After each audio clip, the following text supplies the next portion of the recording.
జగన్ చేసిన తప్పుని తెలుగుదేశం చేయకుండా చూసుకోవాలి. వాళ్ళ కార్యకర్తల్ని సొంత నాయకులే ఇబ్బంది పెడుతుంటే పట్టించుకోలేదు. కింద నాయకుల్ని పై నాయకులు ఇబ్బంది పెడుతుంటే పట్టించుకోలేదు. వాళ్ళు అసలు ఎక్కడ చెప్పుకోవాలో తెలియదు. చెప్తే వినేవాడెవరో తెలియదు. అవతల వాళ్ళకి మందలించి ఆపేవాడెవరో తెలియదు.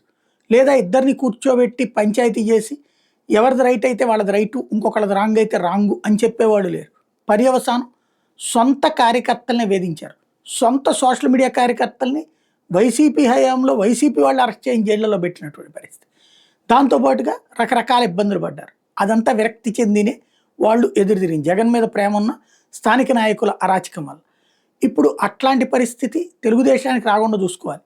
తాజాగా ఒక వార్త, ఎవరైతేనేం పైసా వసూలు అంటూ ఒక తెలుగుదేశం నాయకుడికి సంబంధించిన స్థలంలో బలవంతంగా మట్టిందవుతోంది తెలుగుదేశం నాయకుడే అన్నటువంటిది చిలమత్తూరు మండలం పెద్దనపల్లి హిందూపురం నియోజకవర్గం టీడీపీ నాయకుడు ప్రవీణ్ కుమార్ టీడీపీ సానుపదుడు శ్రీరాములు పొలంలోనే మట్టి తవ్వి హైవే వాళ్ళకి అమ్మేశారట. తన పొలంలో ఇలా అక్రమ తవ్వకాలు ఏంటని ప్రశ్నిస్తే ఏకంగా దాడికి దిగాడట.